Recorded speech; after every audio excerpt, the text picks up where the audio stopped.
Olá, aqui é a professora Ana Paula do canal Desvendando Ideias. Sejam todos, como sempre, muito bem-vindos.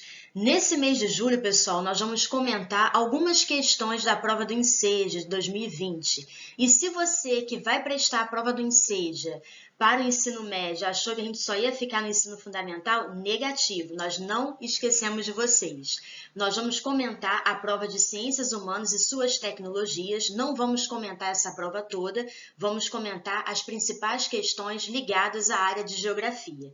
Então, mais importante do que curtir, comentar, compartilhar, é você me seguir e ficar comigo até o final com um papelzinho anotando todas as dicas e conceitos. Vamos nessa, pessoal! A questão de número 36 é uma questão sobre clima e ela apresenta essa imagem de uma fazenda coberta por neve e na frente a gente tem um mapa aqui do Brasil mostrando a região sul e mostrando assim, cidades, né? O título diz assim, cidades com neve, 120. Então, 120 cidades do Brasil com neve, mais na região sul. Aí aqui tem umas bolinhas, né? Uns círculos, que eles falam assim, dessas 120, Santa Catarina tem 88, Paraná 26 e Rio Grande do Sul 6. Então, distribuiu aqui a quantidade de cidades onde nevou. E aí, o que a questão está pedindo? Qual fato geográfico favorece a ocorrência mostrada na imagem? Bom, o que provocou a neve exatamente nessas cidades na região sul do Brasil?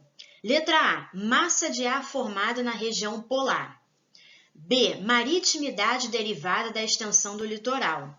C, corrente marinha advinda de baixas latitudes. D, vegetação nativa redutora do grau de insolação. Nossa, vamos analisar cada alternativa. E já de cara eu te falo que a alternativa correta é a A, mas eu vou explicar o porquê e vou começar de trás para frente, pela última.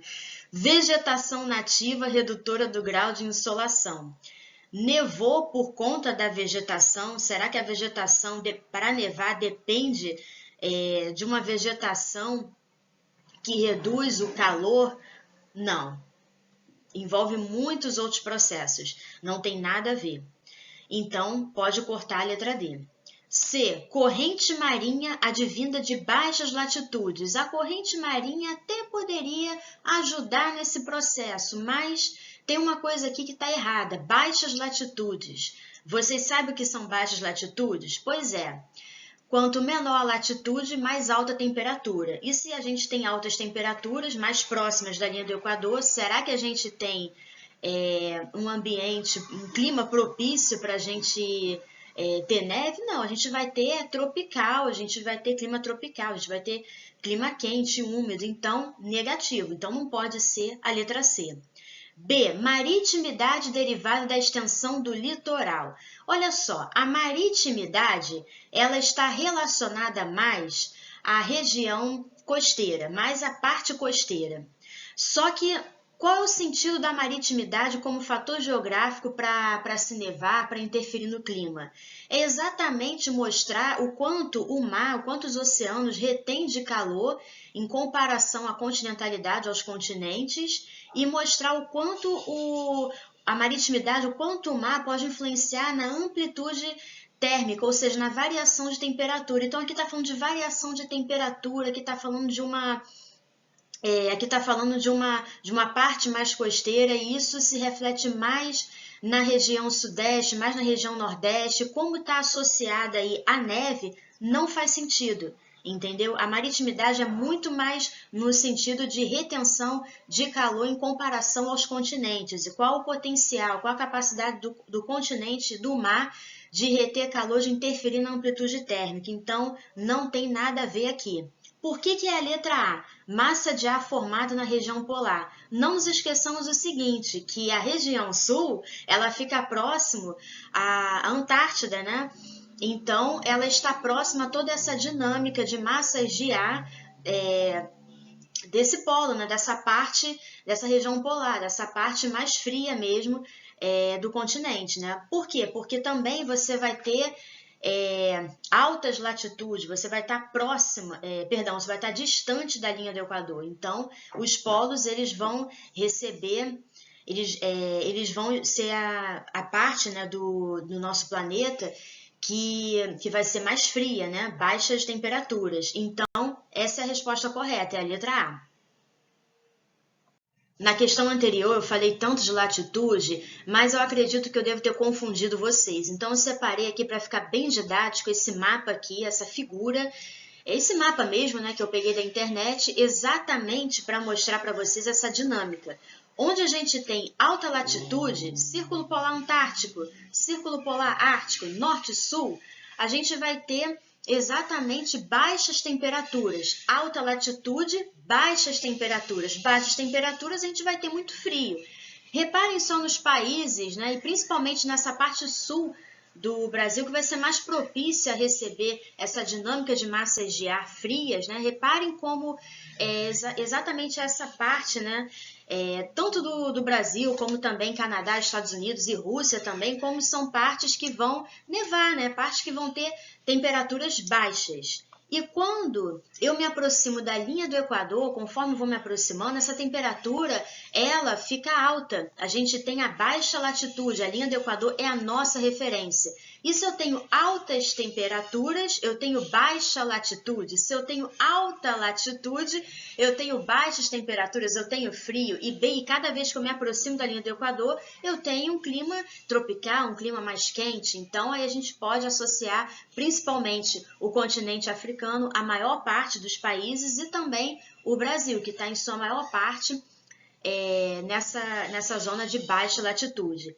Isso é o planeta Terra, né, o mapa mundi, sendo passado para a gente numa superfície plana. Nós já demos aula aqui de cartografia e mostramos aqui as projeções cartográficas para a gente tentar entender, no repare que são os passarinhos, para a gente tentar entender como a gente pode espacializar, entender várias dinâmicas de clima e etc.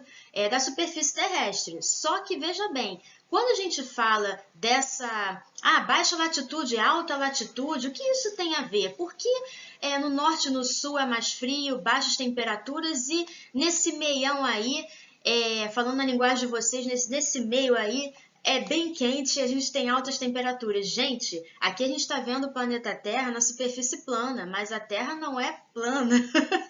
A Terra não é plana. E quando a gente vê a Terra em seu formato, o seu formato real, a gente faz relação com a incidência dos raios solares, que eu até fiquei um pouco insegura para falar isso no slide anterior, mas agora eu afirmo com maior certeza que é exatamente isso. A parte que, no caso, a parte dos polos é a parte que vai receber, vai ter uma menor incidência de raios solares também. E aí, se nós formos entrar também no aspecto da vegetação, dos solos e etc., a gente vai ver também que essa retenção de calor, ela também vai ter uma variação. Mas, por enquanto, né, a gente vai ficar só nessa parte da latitude. A alternativa A foi a alternativa mais correta, porque ela relacionou massas de ar com a latitude. E é exatamente essa parte que a gente tem que... foi uma associação correta, entendeu? Uma relação correta. E é exatamente essa parte que a gente tem que entender. Por isso que eu falo sempre no meu canal, você sempre persistente, estudem os mapas, estudem, decorem mesmo, para vocês saberem localizar o que? Vocês até sabem, as unidades da federação. E os continentes e países, etc. Vamos seguindo então. Separei duas questões para vocês ligadas ao tema de globalização. E globalização não é um tema só da geografia e, além disso, é um tema que cai muito nas provas. Se vocês não têm leitura sobre esse tema, é muito interessante que vocês façam a leitura do livro Globalização, as Consequências Humanas, de Zygmunt Bauman, e também por uma outra globalização do Milton Santos, que é um documentário, vocês podem assistir no YouTube de graça, completíssimo. Bom, vamos às questões. Questão de número 45. Já pega um trecho desse livro do Bauman. Uma parte integrante dos processos de globalização é a progressiva segregação espacial. Lembram que eu dei uma aula, a nossa aula de maio, que virou aula de junho, foi a aula de segregação socioespacial, segregação urbana? Lembram disso? Se vocês não lembram ou não viram, assistam, porque está muito boa, curtíssima e vai ajudar muito. Agora vamos seguindo. Bom, uma parte integrante dos processos de globalização é a progressiva segregação espacial. Ponto. Uma causa específica de preocupação é a crescente ruptura de comunicação entre as elites extraterritoriais cada vez mais globais e o restante da população cada vez mais localizada. Esse trecho aqui, o que você pode entender desse trecho? Aqui a gente está falando de uma divisão entre classes sociais. E a gente tem uma parte, as elites extraterritoriais cada vez mais globais, uma elite, um grupo de pessoas que pertencem a uma classe social mais rica, mais abastada e que vai ter condições de ter acesso a tecnologias da informação que a população comum, o restante da população, a grande massa, não vai ter. E também a gente pode fazer várias leituras, não só apenas em relação ao acesso à tecnologia, que é um acesso desigual. Prestem atenção nessa palavra, desigual. A gente não pode falar só de tecnologia, mas sim, como eu expliquei em segregação socioespacial, exatamente no espaço urbano, a questão da moradia também. Os condomínios de luxo versus as favelas, a periferia, que não se restringe apenas aos países subdesenvolvidos ou em desenvolvimento, mas sim aos países desenvolvidos. Agora, o que a questão está pedindo? Uma consequência social da ruptura citada no texto é o, letra A, aumento das desigualdades, B, fortalecimento da solidariedade, C, construção das relações virtuais, D, valorização da diversidade cultural. Vamos fazer o seguinte? B e D não pode, tá? Não cabem aqui. B, fortalecimento da solidariedade, bacana. Nossa, segregação, elite aqui tendo acesso à tecnologia da informação, enquanto que os mais pobres, classe média, média baixa, não têm. Beleza, solidariedade? Não, de forma alguma. Valorização da diversidade cultural, a gente não está falando aqui de patrimônio, a gente está falando aqui de nenhuma política pública para valorizar a diversidade cultural, a gente não está nem falando de diversidade cultural, então não pode ser. Te confundiria a letra C, construção das relações virtuais? Poderia te confundir, por quê? Porque ele usou exatamente essa parte aqui, ó, extraterritoriais e cada vez mais globais. Aí, não, mas aí as pessoas, elas vão ter relações, elas vão estar construindo relações virtuais. Agora as pessoas vão ter acesso a essa elite, ela tem acesso a tecnologias, a celular, elas podem ir para o espaço, né? O turismo espacial, que agora está super na moda e que tão cedo a gente vai, como eu e você. Espero que você vá um dia, mas eu também não tenho muita pretensão. Enfim, tá falando disso? Tá falando de uma relação virtual? Sim, mas essa relação virtual é acessível? É de todo mundo? E o outro lado? Será que tem acesso? Não. Então é a letra A, aumento das desigualdades. Eu estou falando exatamente do aumento do abismo social entre essas duas classes, os mais ricos e os mais pobres. E também o próprio texto já denuncia progressiva segregação espacial. Quando vocês ouvirem essa expressão, segregação espacial urbana, segregação socioespacial, por favor, liguem este conceito à ideia de desigualdade social. Eu falei isso na aula e vamos seguindo. Questão 46. A gente tem uma charge aqui, um casal, bem bonitinho, né? Por sinal, ela tá bebendo acho que um vinho, ele tá bebendo um suco, e ele tá com o celular e digita Feliz 2014. E ela, para você também. Eles estão conversando, estão mantendo um diálogo, mas não aquela coisa presencial. Então, o que a questão está pedindo? A característica da sociedade contemporânea abordada na imagem é, letra A, diminuição do tempo livre? Não, porque eles estão tendo um tempo aí para jantar e para se divertir e para desejar feliz ano novo. Não pode. B, reforço do convívio familiar? Nossa, será que eles estão convivendo enquanto família, enquanto um casal de namorados, ou marido e mulher? Não, né? Parece que eles estão bem distantes, bem apáticos. C, crescimento das relações virtuais? Sim. Aqui cabe você dizer que a gente está tendo esse crescimento das relações virtuais, porque eles não estão dizendo pessoalmente feliz ano novo, feliz 2014. Eles estão usando o quê? Uma técnica. Eles estão usando o celular para dizer isso. Olha que coisa desumana, né?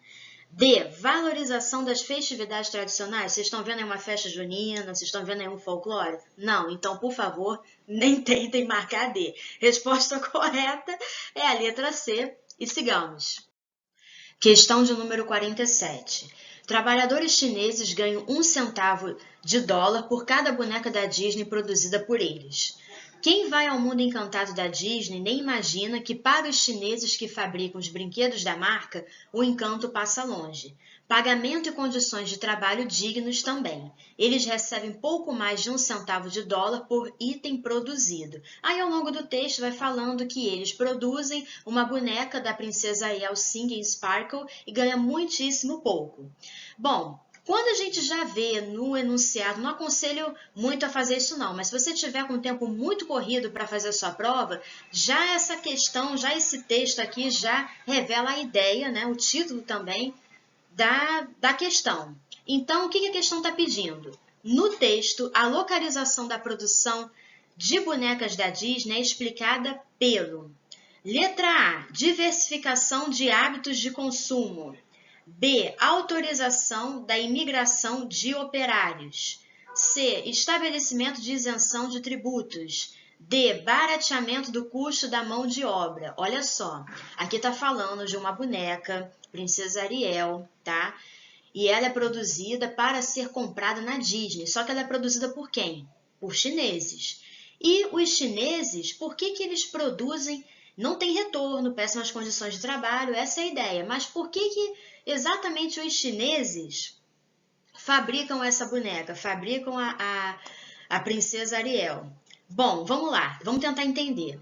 Letra A, diversificação dos hábitos de consumo. Então, são hábitos de consumo, né? Por isso que eles fabricam. Será que eles, ganhando o que eles ganham, eles teriam condições de comprar uma boneca Ariel? Não. Então, aqui não tem, a gente não está fazendo pesquisa de mercado, de consumidor, aqui na área de administração, aqui é geografia, então esquece. Então, não pode ser letra A. Diversificação dos hábitos de consumo, eles têm capacidade de consumo, poder de compra? Não, nada a ver. Aqui está falando de relações de trabalho. B, autorização da imigração de operários. Bom, então poderia até te confundir, né? Esses chineses, eles fabricam essa boneca porque foi autorizada a imigração de operários. Mas será que é realmente necessário esses operários chineses produzirem a boneca em alguma parte dos Estados Unidos e na própria Disney? Não existe também uma rede, uma logística, uma geografia dos transportes que vão deslocar essa mercadoria para o seu destino final? Então, não pode ser. Autorização da imigração de operários. Então, para sempre produzir um produto em outro país, eu sempre tenho que autorizar a vinda ou a ida desses operários, desses trabalhadores no país que está contratando? Não necessariamente, então não pode ser. C, estabelecimento de isenção de tributos. Caraca, tem relação? Porque eu estou pagando isenção de tributos, então por isso que as fábricas são localizadas na China, por isso que os fabricantes são chineses, então estou isentando os tributos, os impostos, nada a ver, não tem nem como te explicar, porque é muito descabida essa alternativa. E a resposta correta é a letra D, barateamento do custo da mão de obra. Gente, eles ganham muito pouco para produzir essa boneca, e essa boneca ela é vendida por 35 dólares. Aí vocês podem até correr assim os olhos e na leitura dinâmica e ver na segunda parte, que a boneca é produzida, eles ganham 1 centavo de dólar e ela é vendida na Disney por 35 dólares. Então, é o barateamento do custo da mão de obra. Eles não vão ter direitos trabalhistas, eles não vão cobrar por mais, né, para produzir. Então, é exatamente essas relações de trabalho exploratórias. Então, resposta correta é a letra D. Essa foi mais uma aula do canal Desvendando Ideias com a professora Ana Paula. Se preparem, porque a prova será em agosto. Continue acompanhando aqui o meu canal e também de outros colegas. Não deixem de estudar. Boa prova, bons estudos e é sempre um grande prazer ajudar todos vocês. Qualquer dúvida é só mandar um e-mail. Até já!